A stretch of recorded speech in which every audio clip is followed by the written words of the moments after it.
then 6 months after, you can actually get money from people when you sell that game. You should be fine, and then don't sweat it. Like, I'm not particularly in games for cash. Every time I make a bunch of cash making games, I go spend it on the next thing that I think is interesting. Right? Try and make the next interesting game.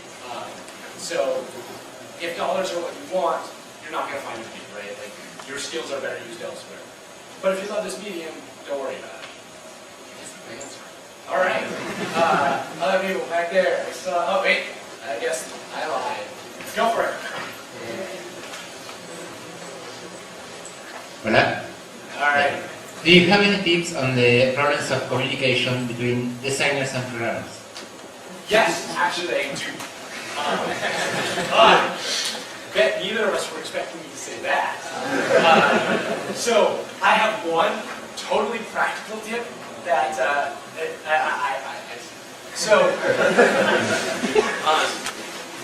couple of them. If you ever want a programmer to read a document, pictures.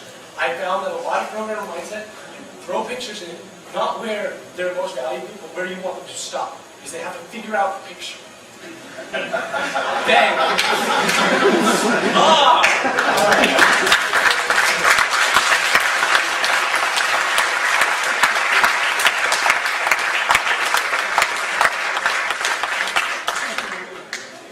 So, I inherited this one. I keep a small pile of Legos on my desk. Some of the best programmers I've ever met are, I hate to say this, but it's actually true. Some of the best programmers I've ever met also have severe Asperger's, right? And have a really hard time communicating. They're very introverted, hard time communicating with another human being. And so I've had multiple occasions where someone will come up who I can't really communicate with, and when I first started, I couldn't get through to a good guy, right? He'd come over, mumble something, and walk away from my cube. So I was building some levels, right? And I had this pile of Legos on my desk. And he comes up and he starts assembling the Legos. And now he's totally capable of just spewing out the information that he needs to spew out while he's doing something else. He doesn't have to actually interact. He's only interacting with the Legos and just spewing information. But for the most part, I mean, be reasonable and get some understanding, because the main thing for your programmers is also respect their time.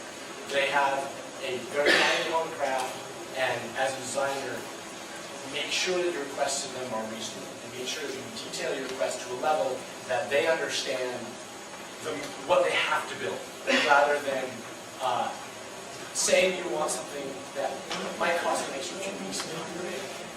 Just be really respectful. I found that there's a lot of reciprocity. So, all right, we got lights up. You all clap. That's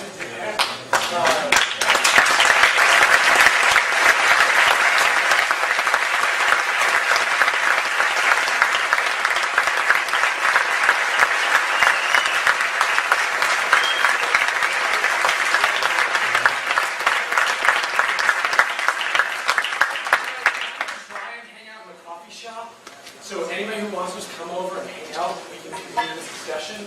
I'm going to lose my voice by the time the day is up.